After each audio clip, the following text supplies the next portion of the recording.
Association represents around 1,200 property owners in California and Nevada. We apologize for our late comments on this bill. We appreciate the opportunity today to let you know that we are in opposition unless amended. And we, again, apologize to the author and hope that maybe we would have an opportunity to discuss this further. When the staff of the State Lands Commission went to their commission to get approval for this legislation to be drafted and coming to you, we understood the issue. We understood it was a rental issue and the state being in the financial situation that it was. But we also asked that there be provisions in this lease that would look at some of the specific issues that we have, particularly at Lake Tahoe. This bill seeks to do much more than just merely charge the rent on private piers, as I read the author's updated revisions. Very hopeful that that is not something that you're considering today. We have so many things that have come before with respect to this legislation back in 1977 when the legislation was adopted, found that there was particularly public benefit associated with structures. And if you could hear from people and look people in the eye who have been saved as a result of having someone see them from their pier as their boat is sinking, a old wooden boat sinking, they were able to respond.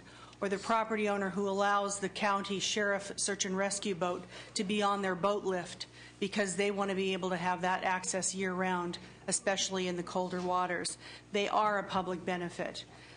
So those provisions, especially in severe weather conditions, those boaters who become distressed can certainly come and tie up to the piers. The other issue is that of shoreline erosion and navigational aid. When a pier extends out into navigable water, the wharfing out to navigable water, that provides boaters, especially at Lake Tahoe and some of our other recreational lakes, with a sort of a guideline, a pier head, as to whether, where navigation should occur. People typically don't build beyond that limit, keeping them off of the rocks and out of the unsafe waters along the shore. And then the erosion issue, of course, keeping the boat wakes from sloshing the water against the shore. At Lake Tahoe, we are an outstanding national resource water, and we want to keep it that way. I'm here to tell you also that the issues with respect to the bill itself, and I know this is a policy issue, that most of the piers at Lake Tahoe were built between 29 and 79. We've only had 20 piers built since that time. So the trend is not for additional piers to be constructed. What I found interesting, I looked at the testimony from the state lands at the last hearing. They failed to tell you that there are hundreds, or at least I think there are hundreds or 100 or more at Lake Tahoe anyway, who already pay rent. So only if you hold your property title in a certain way are you exempt from paying rent. So that means there are people already paying that rent. We looked at a representative sample of some of our lakefront owners, and the average rent is not $1,700 but $2,900. And then that cost, who decides that cost? Well, we went back and looked at how those costs were being appraised in the benchmarks, and we're finding that they're using commercial facilities, marinas, for-profit entities to come up with the cost to actually charge the owners. We went back to our friends in the state of Nevada who they do charge annual rent for piers and buoys. And so we looked at their process and their formula. They look at just across-the-board charging rather than trying to figure out for any particular area how much this area should be charged. For instance, they just set a flat fee for piers and buoys. We would like to work with the author and the State Lands Commission to come up with a bill we can support to get to the issue, and we request that be done today. Thank you. Yes, Senator Corbett. Yes, of the witness. I just wanted to ask a question since we haven't heard from you in the past. Had you had an opportunity to discuss your concerns with the State Lands Commission? Have you approached them yet? We have not approached them yet. I just unfortunately had drafted a letter late yesterday afternoon when I realized this was back on the docket. So I do have a letter. I would like to address that with them. They know that we do have issues. I think that they understood. I'm just suggesting that to you because I think that would be a good thing for you to do. And also, I know you may not have had an opportunity to respond sooner But it's sort of difficult for an author who hasn't heard from opposition to respond to that or even address your concerns. So I understand. Hopefully you'll have an opportunity to talk to the author as well. We look forward as the bill moves forward, of course. Yeah, have an opportunity to talk with her as the bill moves along. We didn't receive a letter, a phone call, or anyone communicating with our which makes office it really over state lands. to address your concerns right here. Again, yes, and I understand that, and my sincere apologies to the author and to the state lands and to your committee. But thank you for coming today. I We just wanted to point that yes. out. I think that would be helpful to you. Thank you. Thank you. I have a question of the witness as well. Mr. Canella? So there are folks at Lake Tahoe, because obviously it's half Nevada, half California. So the folks in Nevada do pay rent for their pier. That's what you That said. is correct. It's It run- 29. How much is it? $2,900 a year? Or something? Well, not in Nevada. Okay. That's people in California are paying rent for their piers. There are many leases, and it would be interesting, I think, for you to know that from the state land staff, because if you hold your property as, say, an LLC or other than a natural person or a family trust, then you are subject to the rent. Okay. This is a very interesting concern, and if I may, the state lands doesn't just rent where the pier is; they also rent a 10-foot zone around, which increases the square footage. Just the renting practices, I think, we can really give you some more information on that. Okay, so there are folks who do not pay rent in California, and there are folks who pay rent. So your 1,200 members would say it's reasonable to pay rent, make it equitable. You're more concerned about the process to determine the fee that's charged. Is that correct? That's correct. Yes. Okay, so you're pretty close, and Yes. the author, you say you're willing to work with them. Absolutely, To try to that's come not up a with problem. I'm trying to come up with an equitable decision that's fair for everyone. Because right now, frankly, at Tahoe, in many cases, because this was a law that was put into effect back in the 1950s when there weren't a lot of people up there, if you happen to be part of a homeowners association or two or more homes together, you're paying the rent for the pier and working with state lands. And these are 10-year leases that just go not with the property, but with the land, the person who has the lease, the landowner, but not a property right. And if you're a single-family home, then many of those have been getting essentially a gift of public funds and not paying anything. And so it's a area of inequity that's been going on for many decades, and we need to figure a solution. So I look forward to working with any and all stakeholders. This was the first time we've heard of that. And the State Lands Commission, and I asked them about this, do the Tahoe area people know about, your concerns and issues? They had a public meeting and hearing up there, and so you were obviously aware of that, and that they were moving forward with this kind of legislation to clear up an inequity. All right, because one of my concerns, and the bill's been modified to not go after existing leases until they expire. So you must agree that if you enter into a lease, if you buy a property, you build a pier, that at some point that lease is going to expire and new terms may be presented. So you obviously acknowledge that. We do acknowledge that. And we do understand one of the things but it can take up to a year to get a lease through the process. And so we're concerned again about this date of January. That's coming right around the corner. The commission is not required to have regular meetings. And so I don't want to have any of these stalled as a result, just to wait until this date goes into effect. So I think we can work out the details of that. I'd be willing to go and work with the The practical implication of this is fine. The 10-year lease is certainly within the discretion of state lands. Everyone involved realizes that it's not obligated by state lands to just grant these in perpetuity, tenure and the discussion. But if the implementation date is somewhat difficult because of the State Lands Commission's hearing schedule and ability to notify the property owners, something we can talk about, no problem. Okay. With that, Chairman, I'm prepared to support the bill with the understanding that some of these issues will be worked out through the process, and we'll see how it turns out on the floor. So. Thank you. Thank you. Bill's been moved. It is a due pass to appropriations. Secretary, please call the roll. Wright, Anderson, Berryhill, Calderon, Canella. Aye. Canella, I. Corbett. Aye. Corbett, I. De Leon. Evans, Hernandez, Padilla. Aye. Padilla, I. Strickland. No. Strickland, no. Wyland? Aye. Wyland, aye. Yee.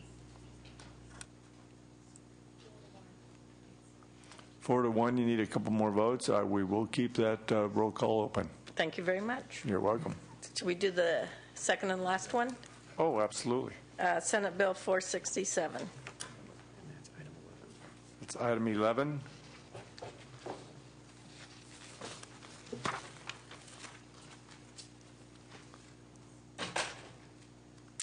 I'd like to start off with stating that I'll accept the committee amendments. They're listed on page 4 in the analysis.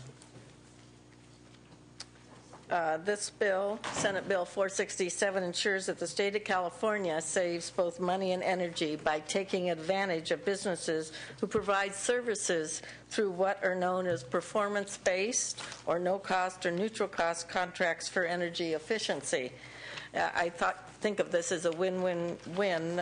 You can save the state taxpayers money, reduce our energy consumption, and build energy-efficient businesses and jobs up and increase them. There are a number of private companies providing energy-saving technologies and technology services that actually pay for themselves in lowered energy bills. It's interesting to note that these type of contracts have been used to retrofit schools, hospitals, private businesses, and local and federal government buildings and facilities. Notably absent, however, from that list of customers is the state of California. And why is that? Is because we don't have a state procurement policy or to have a contract vehicle or master services agreement to take advantage of this type of contractual agreement. Senate Bill 467 simply directs the Department of General Services to create a no-cost or net neutral cost contracts for energy efficiency products or services if they combine monthly. The combined monthly cost for energy and paying off the contract is less than the monthly energy cost prior to the product or service provided. Senate Bill 467 also directs DGS that by July 31st of next year, 2012, to issue a master services agreement permitting state facilities to allow to procure a wide range of energy efficient products and services. The bill also requires DGS to work with university centers who have expertise in energy efficiency to guide them in choices for products and services. I wanted to emphasize participation in these programs is completely voluntary, as noted in the amendment taken, and it's so stipulated in the analysis. With me today is Will Seams, representing Bellwether Partners Incorporated, and Mr. Seams, interesting enough, is also former Chief Deputy Director of the Department of General Services. Thank you, Senator Bradley. Mr. Chair, members. Sir, my name is Will Sims, representing Scientific Conservation Incorporated. They're a building energy management systems company based here in California. We see that this bill is something that creates the opportunity for businesses like Scientific Conservation to enter into contracts to help the state save money and reduce its energy at a time when it's under a number of different mandates to do so and also wants to save money. So what SB 467 does is open up the opportunity for many different businesses, different types of services, different types of technologies to provide these services and technologies to the state. And without SB 467, the state is left putting together performance-based energy efficiency contracts with large energy service companies that really don't look at a lot of smaller opportunities just because the financing doesn't make sense. SB 467 complements energy service company work by opening up the contracting methodology to a wider range of companies and technologies and services because there are plenty of opportunities to save money that aren't particularly significant, maybe a few $1,000s or a few $100,000 versus some of these contracts that are really $1 million and up to make sense for the larger energy service companies. So we see this as vital in getting the state to look at these technologies and services, and the bill also includes a provision to allow for emerging technologies to get into contract with the state. Right now, unless you have tremendous third-party verification and you've been in business for a number of years, the state generally won't enter into contract with you, which is an irony in this state that is so full of innovation. And so SB 467 provides that vehicle for emerging technologies in a tested environment to actually get into contract and get some business with the state. Thank you. Thank you. Chair, members, Rachel O'Brien on behalf of the California League of Conservation Voters. We're in strong support of this measure and the state being able to contract for these energy-efficient products and services, especially at a time when the state is trying to save on costs. And we'd like to thank the author for bringing this measure forward. Thank you. Is there any additional support or opposition? If not so, are there any questions from the committee? Bill's been moved. It is due pass as amended to appropriations. Secretary, please call the roll. Wright, Anderson, Berryhill. Aye. Berryhill, aye. Calderon, Canella. Aye. Canella, aye. Corbett. Aye. Corbett, aye. De Leon. Evans, Hernandez, Padilla. Aye. Padilla, aye. Strickland. Wyland. Aye. Wyland, aye. Yee. Strickland, aye.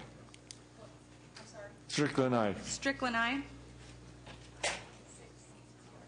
6 votes. We need one more. We will keep it open for additional time for other members to come. Thank you very much. You're welcome. We have Senator Fuller with SB what? 401. 401? And that's item 10. Item 10.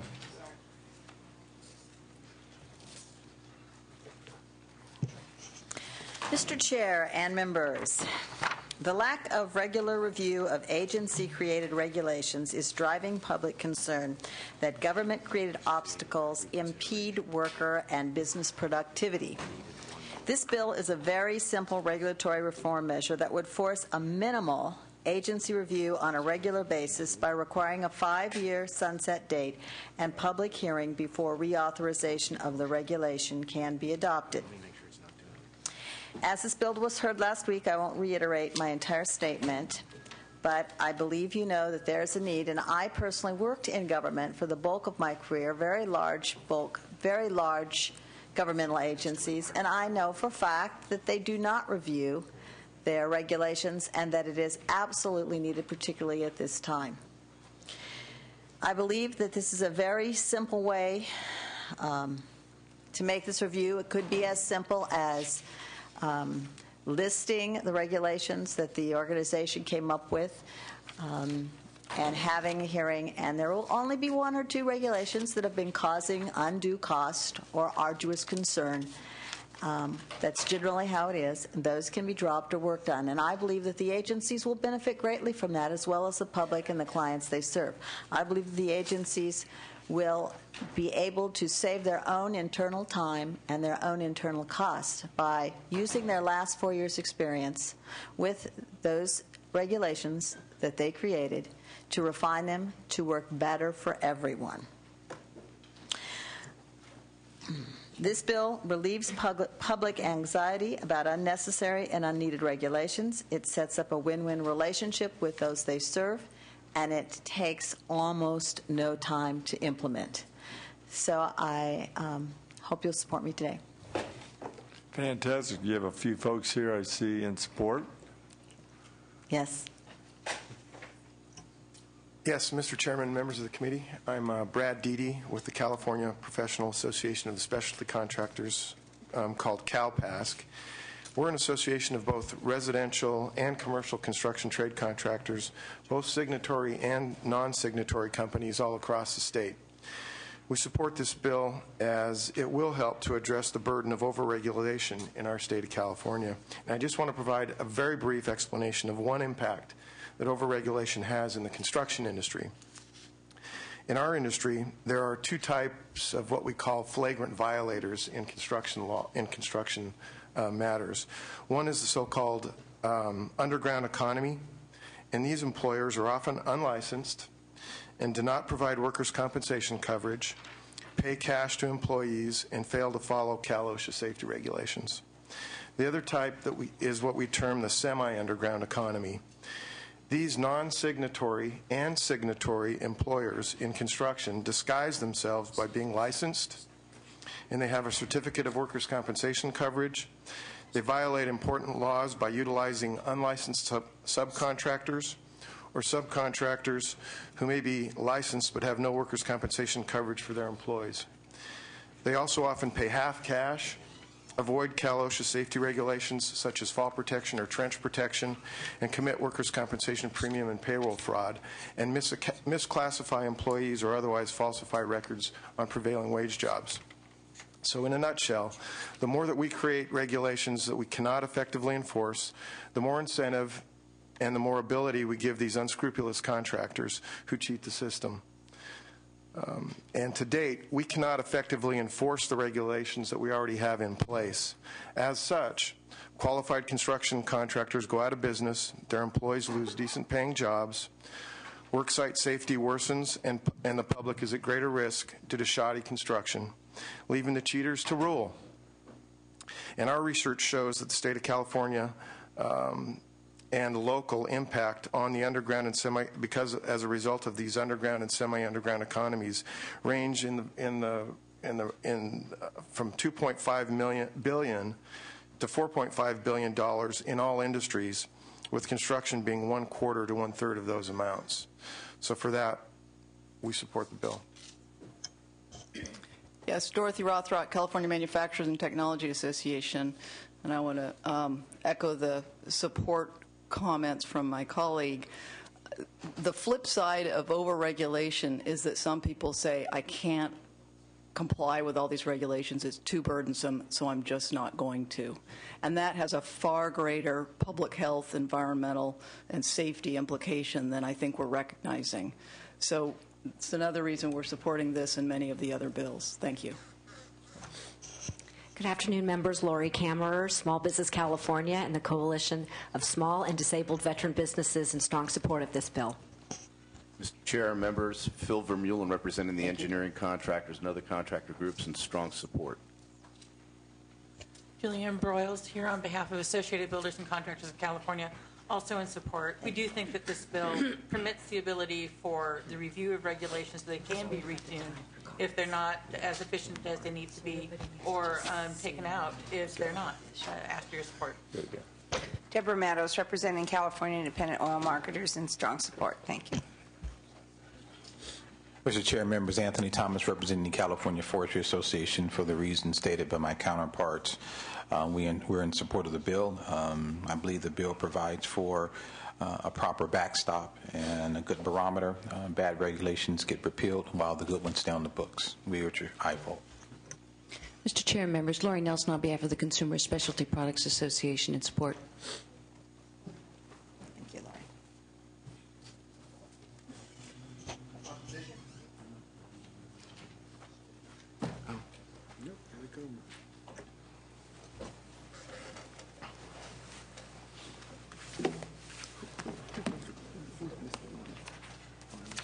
Mr. Chair, members, Eduardo Martinez on behalf of the International Brotherhood of Electrical Workers, California State Pipe Trades Council, and the Western States Council of Sheet Metal Workers. Regretfully, in opposition, we don't necessarily feel that everything within the Administrative Procedures Act or in regulations generally couldn't be fixed.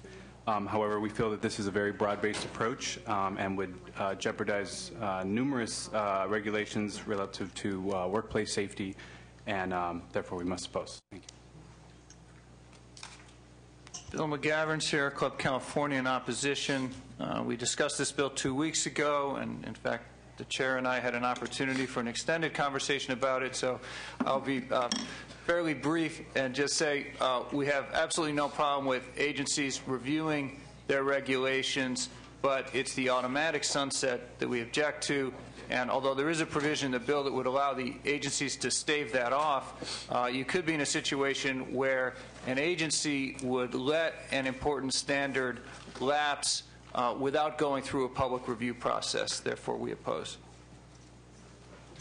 Chair, members, Rachel O'Brien, on behalf of the California League of Conservation Voters and the Union of Concerned Scientists, we're in opposition, and I'd like to echo the comments made by my colleague.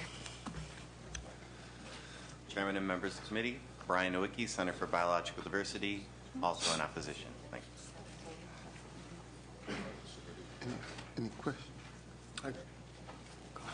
Senator Canella? You know, I've sat through a few of these now dealing with regulations, and we have the same folks that come up and say, there is a problem, but this is too broad brush, this is not the way to handle it. But I haven't seen their proposal to deal with these issues. The fact of the matter is we're over-regulated, we have too many regulations, and at some point we've got to start dealing with them. And it's also interesting that yesterday on the Senate floor we had a bill that any tax credits would expire after 5 or 7 years, and I didn't see these folks in opposition to that. It's just regulation. So, look, maybe this isn't the best way to do it, but at some point we've got to get our hands around these regulations and start dealing with them. So I support this bill. Okay, Senator Padilla. Thank you, Mr. Chair. I've refrained from weighing in because we have a lot of bills on the agenda today with similar themes here. Some of which I'll end up being supportive and some which I won't or haven't. This one I'm going to support, not because I think it may be a final product, but to afford the opportunity for the dialogue to continue. Unlike Mr. Gaines's bill, for example, where I just didn't think the net zero increase over 10 years, I think that was just too arbitrary to, not just a number, as Senator Corbett said, but over time, let's say we are able to do with some outdated or maybe less relevant stuff for some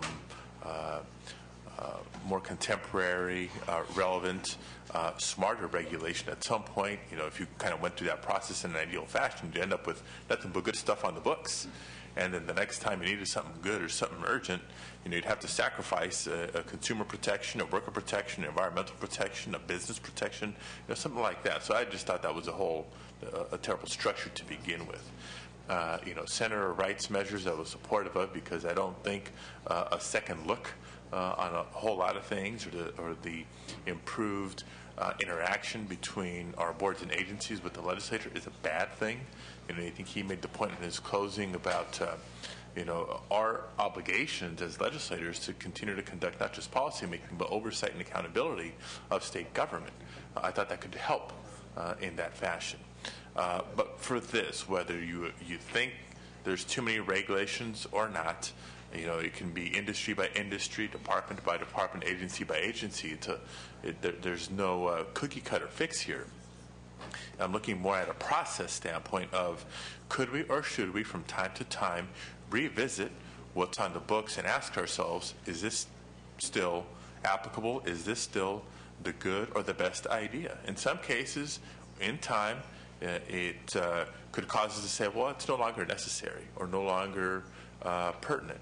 In some cases, it could be, oh, well, maybe it's time to improve upon that and modernize the regulation. So for me, from a process and sort of a trigger standpoint, it's not necessarily a bad dynamic.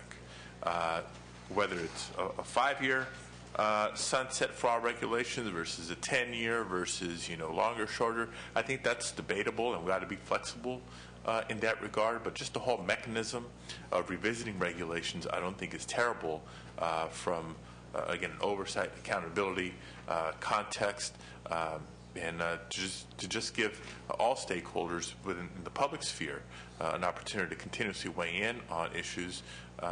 As the governor said in the State of the State, this time for a legislative check-in with the public. I think it doesn't just apply to the budget. I think it does apply to policy as well. Thank you. I hope, Senator Fuller, one of the things that we'll do is on your bill a couple of weeks ago, you may recall that Mr. McGavin and I were having a discussion. I heard him reiterate today his concern becomes the automatic sunset as opposed to the automatic review. Hopefully, if your bill moves today, we'll challenge to see if we get his support by seeing if we can incorporate some of what he described as that review into something else. I supported it last week. I'm glad that you brought it back. If there's a motion we can take. Can I make a comment first? Senator Corbett. Oops. Is this one working? I don't think this one. It's on. It wasn't for a minute. Hello? There you go. It's on. The light's not working. Senator Fuller, I want to thank you, too, for bringing this measure. I'm sorry I won't be supporting the bill today, but I do absolutely agree with you, and I'm working on some legislation, and several of us are working on this concern about duplicative regulations, things that pile on the books year after year that maybe we should take a look at. And that includes not only these sorts of regulations, but, tax measures, those sorts of things. So I appreciate what you're doing, too, and I wanted to add my support for your thoughts and your policy on this. I think maybe looking at more of a triggered review is a little more of what I'm interested in as well. But thank you very much for bringing it and allowing the discussion today. Thank you. Let me do this. I've got a motion from Senator Strickland. What I'd like to do, members, is take up the vote on this bill and then move to the bills that we have on call. Senator Anderson has two bills that I think are going to move fairly quickly. I know that we've got caucuses going on, so not to truncate much of the discussion, I'm just trying to move us along. We've got a motion on Senator Fuller's bill from Senator Strickland. If we call the roll. Motion is due pass and re-refer to the Environmental Quality Committee. Wright? Aye. Wright, aye. Anderson? Aye. Anderson, aye. Berryhill? Aye. Berryhill, aye. Calderon? Cannella? Aye. Cannella, aye. Corbett? No. Corbett, no. De Leon? Evans? Hernandez? Aye. Hernandez, aye. Padilla? Aye. Padilla, aye. Strickland? Aye. Strickland, aye. Wyland? Aye. Wyland, aye. Yee? No. Yee, no. It's 8-2. 8-2, we'll leave that on call. Senator Anderson.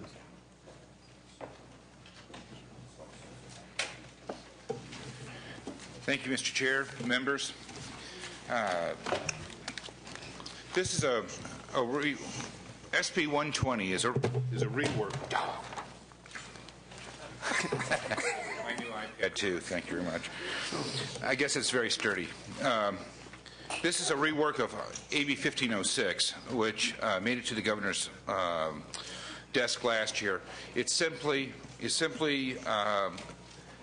allows the state to accept the IOUs that the state issued a couple years ago as payment for any bills to the state.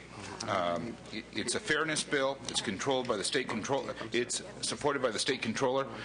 And ASKME, along with, we received over 3,000 letters of support for this bill.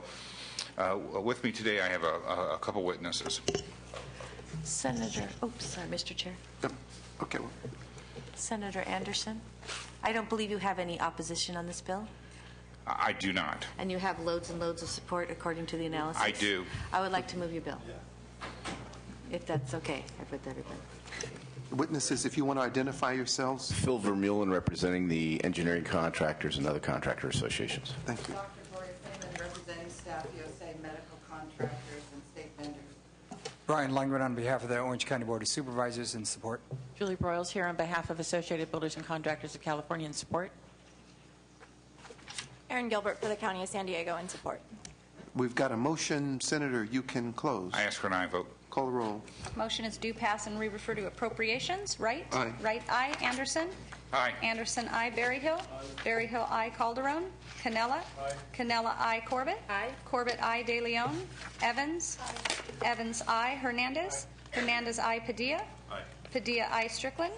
Aye. Strickland, aye. Wyland? Aye. Wyland, aye. Yee? Aye. Yee, aye. That's 11. That's 11. We'll leave the roll open. We're going to have in a couple of minutes, members, we're going to have a close of the roll call. Senator Anderson, you have another bill. Item 1. SB 11 is a companion bill. We issued over 450,000 IOUs, totaling over $2.7 billion. During that time, some of these companies received large IOUs, and because the state wouldn't accept it for payroll taxes and others, they weren't able to pay their taxes to the state, and as a result, received penalties and interest.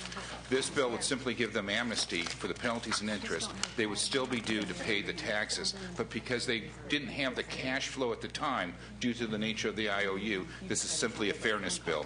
Now, the committee has suggested that I pull sections B and C. I've agreed to do that. We need to work out sensible language that accomplishes the goal, and I want to work towards that goal. Okay, members, Senator Anderson is taking the B and C as amendments. We'll work out those issues with the controller. He'll have time to do that as this bill moves forward. There was no opposition to the bill. Specifically, it addresses people who were given IOUs and how they use them in that process. I'm just going fast because we're going to speed up. If your witnesses, again, would identify themselves for...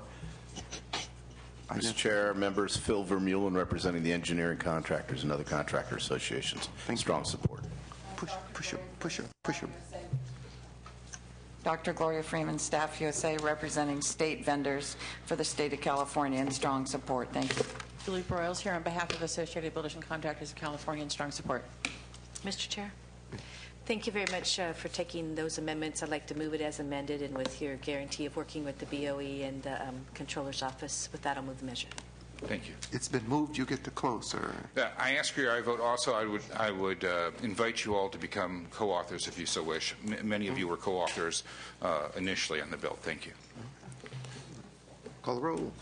Motions do pass as amended to appropriations. Wright? Aye. Wright, aye. Anderson? Aye. Anderson, aye. Berryhill? Aye. Berryhill, aye. Calderon? Canella? Aye. Canella, aye. Corbett? Aye. Corbett, aye. De Leon? Evans? Hernandez? Aye. Hernandez, aye. Padilla? Aye. Padilla, aye. Strickland? Aye. Strickland, aye. Wyland? Aye. Wyland, aye. Yee? Aye. Yee, aye. 10-0. We'll leave that on call. I'm going to open up the roll. If there are members of GO who have not voted, Mr. Chair? Yeah. Before you open up the roll, I understand I was not here for the presentation of SB 118 by Senator Yee, so I did just want to make a comment in a public sphere before you do lift the call. Having talked to Senator Yee about his bill, I understand it's still a little bit of a work in progress. I think there's a lot of support for the intent of his bill, but he's still working with stakeholders on specifics to achieve the disclosure and transparency he'd like, while maintaining the flexibility for school districts and others to achieve their gains. My personal interest is on the energy efficiency criteria component specifically. As chair of the Energy Committee, this bill is not referred to that one, but knowing that we're underway on a number of processes, both at the legislative level as well at the PUC, to kind of shore up the metrics and effectiveness of our energy efficiency programs, I think there's some synergy here, and I'd like to continue to work with Senator Yee. Okay. You know what I'll do, Senator Yee, on this measure, I told you I had some concerns about the process. You've clearly got a number of people in the industry who have to kind of front the costs on the front end, which makes this a little different than a straight contracting process. If your agreement is that we'll try to work with that, I mean, I'll reserve the right to call it back if it doesn't work out, but I want to, the concept makes good sense. I just don't want to hamstring a school district who's trying to get the best deal they can, particularly when they're already working. If we can do that again, I don't have a specific set of language that I'm trying to get done, but some of the stakeholders in the school districts had significant concerns. Some of them were less severe than your initial draft. So you've got some work to do. I'd like to get it out today if we can. I appreciate that, Mr. Chair, and you know, it's my intent to ensure that the school district and our children are going to, in fact, get the best deal. Okay. And so I don't want to do anything to impair that. But again, you know, this is, I think, as Senator Padilla indicated, a continuing discussion and conversations we're going to have with both the opposition and the supporters on this particular matter. Okay. You know, with that, let me open up the roll on. Yes. Just a very brief statement on this, because I'm very conflicted on this issue, and I can see very strong pros and cons, but I'll provide Senator Yee with a courtesy vote based on the comments that have been made here today and his commitment to keep working on it. I was actually a no at the outset, but again, it does require work. We recognize that. Let me open up the roll on Senator Yee's bill. Wright will go from no to aye. Okay, the current vote is 2-2. We will do Wright, no to aye. Absent members Anderson, Anderson, no. Berryhill? Cannella? No. Cannella, no. Corbett? Aye. Corbett, aye. De Leon? Evans? Evans, aye. Hernandez? Hernandez, aye. Padilla? Aye. Padilla, aye. Wyland? No. Wyland, no. 7-4, we'll leave the roll open. Why don't we start at the top and call the absent members? Okay, and we're just going to replace calls. Yeah. Item number 1, SB 11. Current vote is 10-0. Absent members: Calderon, De Leon, Evans. Evans, aye. It's 11-0. 11-0. Replace it. We'll replace the call. We just did item 2. Item number 3, SB 120. The current vote is 11-0. Absent members: Calderon, De Leon. It's 11-0. Replace the call. Item number 4, SB 152, Pavley. Current vote is 4-1. Absent members: Wright. Aye. Wright, aye. Anderson. No. Anderson, no. Berryhill. Berryhill, aye. Calderon. De Leon. Evans. Evans, aye. Hernandez. Hernandez, aye. Yee. Yee, aye. It's 9-2. 9-2. Let me take a minute on Senator Pavley's bill. We'll leave the roll open. There were a couple of things in the discussion, and I wasn't here. I was presenting in another committee. Her bill first will acknowledge that the landholder will retain his lease for the 10-year period of time. We established that the law does not grant the landholder is not entitled to the property right, so the bill did not sever a property right. We would not interfere with the lease that's in progress, and that the rent lease amount that would be paid would be done in fair market value. So it's a bill changed from the one that we were listening to last week. That got me to vote aye because we have amended the bill to reflect the changes that I just indicated. I'm sorry I was in public safety when the bill was presented, but it was substantially changed to reflect the property right of the people who had a lease with the State Lands Commission, as well as ensuring that that lease would not be interrupted. And it's clear that the statute that we're replacing was not granted to the property, but it was a right granted to the individual and did not necessarily transfer with the property itself. So we were not taking away a property right. Why don't we go to the Senator Strickland's bill? Item number 5, SB 153. Current vote is 2-1. Absent members: Anderson. Can you also state the chair and the vice chair's vote? Sure. The chair is a no vote. Vice chair was absent. Anderson. Aye. Anderson, aye. Calderon. Cannella. Corbett. No. Corbett, no. De Leon. No. De Leon, no. Evans. No. Evans, no. Hernandez. Hernandez, no. Padilla. No.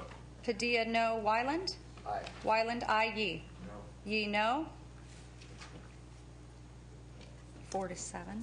4-7. Well, that's we'll call that because there won't be enough votes. So that measure fails.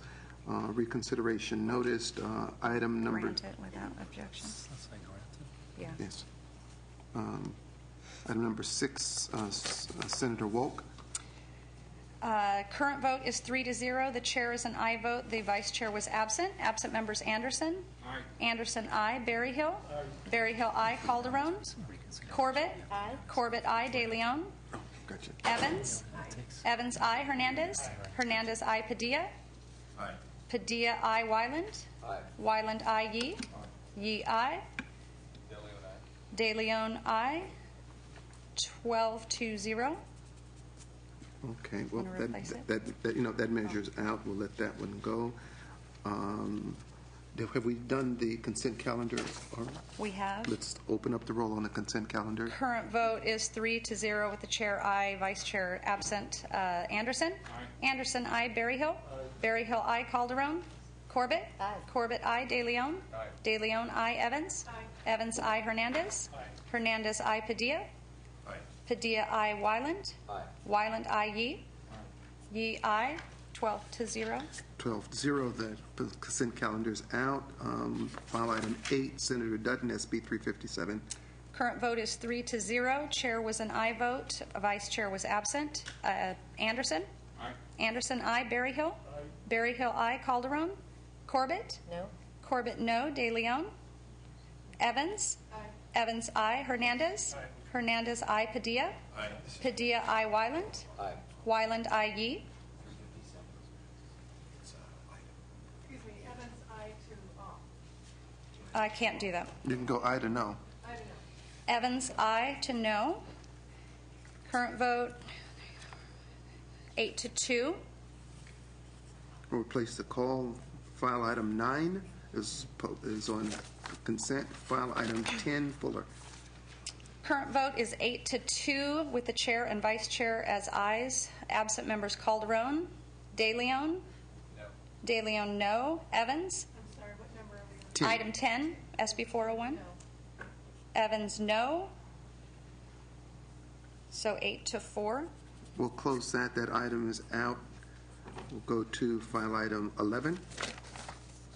SB 467, Pavley. Current vote is 6 to 0. The chair and vice chair were absent. Wright? Aye. Wright, aye. Anderson? No. Anderson, no. Calderon? De Leon? Aye. De Leon, aye. Evans? Aye. Evans, aye. Hernandez? Aye. Hernandez, aye. Yee? Aye. Yee, aye. 11 to 1. Go to file item 13. SB 560, the chair is an aye vote. Vice chair was absent. Current vote 6 to 0. Anderson? Aye. Anderson, aye. Calderon? Corbett? No. Corbett, no. De Leon? Evans? Wyland? Aye. Wyland, aye. Yee? Aye. Yee, aye. 9 to 1. 9 to 1, file item 13. Item 14, games. Current vote is 3 to 2. The chair and the vice chair were absent. Wright? No. Wright, no. Anderson? Aye. Anderson, aye. Calderon? De Leon? Evans? No. Evans, no. Hernandez? No. Hernandez, no. Wyland? Aye. Yee. Wyland, aye. Yee? No. Yee, no. It's 5 to 6. We'll leave the roll open. Go to file item 15. SB 688, Wright. Current vote is 6 to 0. The chair is an aye vote. Vice chair was absent. Anderson? Aye. Anderson, aye. Calderon? Corbett? De Leon? Evans? Wyland? Aye. Wyland, aye. Yee? No. Yee, no. 8 to 1. File Mr. Ron Wright's item 13, 560. Yes. De Leon, aye. On item 13, it's 10 to 1. 15, okay, that'll do it. We'll make one more pass. If you missed a vote, you can leave, but we'll make one more pass if you've already done file item 1. Huh? Okay. So you don't want to wait for Calderon? No, it's Calderon. He's outside the building. Okay. Okay, that's all right. File item 1. Current vote is 11 to 0. Absent members Calderon, De Leon. Item 1. Aye. De Leon, aye. 12 to 0. That measures out. Item number 2. Current vote is 7 to 4. Absent members Berryhill, De Leon. Aye. De Leon, aye. That's 8 to 4. That measures out. Item number 3, current vote is 11 to 0. Absent members Calderon, De Leon. Item number 3? Yes. Aye. De Leon, aye. It's 12 to 0. That measures out. Item number 4, current vote is 9 to 2. Absent members Calderon, De Leon. Aye. De Leon, aye. 10 to 2. That measures out. Item number 5, it failed 4 to 7 so far. Absent members Calderon, Canella. So that's 4 to 7. The reconsideration granted. Okay. Item number 6, current vote is 12 to 0. Absent members Calderon, 12 to 0. 12-0, that measures out. Consent calendar is 12 to 0. Absent member Calderon is 12 to 0. That's out.